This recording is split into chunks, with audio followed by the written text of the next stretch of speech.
Hi, good morning, good morning. I am Sister Juan. So mga kapatid, marami pong nagtatanong sa akin na ano daw yung sikreto ko, bakit masaya daw ako palagi kahit may mga problema. So kapatid, I will share with you, no? Ayaw ko rin na maging madamot, ayaw ko rin ako lang yung maging masaya. Amen. So dito po mga kapatid, no, na ang pinaka secret talaga na sikreto sa buhay natin, no? Ang sabi nga dito mga kapatid, amen?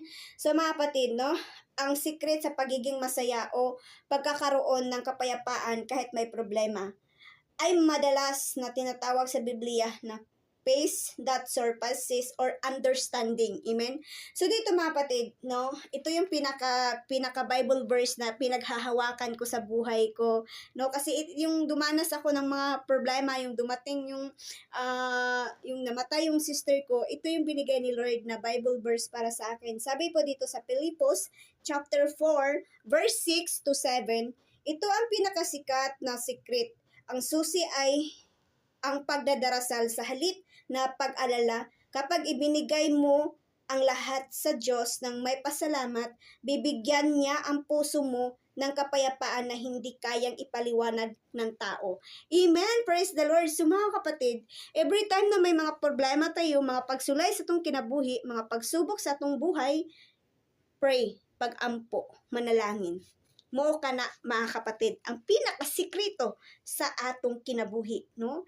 I know nga dili ta masabtan sa uban, no? I know nga dili ta masabtan sa mga kanang wala pa gyud sila naka-encounter o wala pa si Jesus silang kinabuhi. Amen. So muna nga pag abot sila mga problema, dali ra kay sila mahuyang, dali ra kay sila mapukan kay wala man sila ani. Walay pag-ampo-ampo, wala na pasalamat sa Ginoo, no? Napuno na sila murmuring, napuno na. So I know na nakasabot ko sa ilaha kay ako ang anak po ko sa una.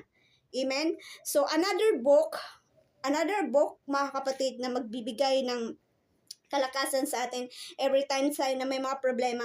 Sabi po sa Nehemias chapter 8 verse 10, ang kagalakan na mula sa Panginoon ay iyong kalakasan. Amen? Amen? Ang saya ay hindi galing sa sitwasyon, kundi sa relasyon mo sa Diyos. Amen! Praise the Lord! Hallelujah! Without relationship, God, kung wala kay relasyon sa Ginoo, wala. Amen? Dili ka makahimog pag-ampo, dili ka makahimog pasalamat sa Ginoo, bisan pa mag-aduna tay mga problema, pasalamatan nato sa atong buhing Dios. Amen po ba? Amen? Hallelujah! Kaya ako nagpasalamat ako sa Panginoon na kahit ang dami kong mga pagsubok sa buhay, ang dami kong trials na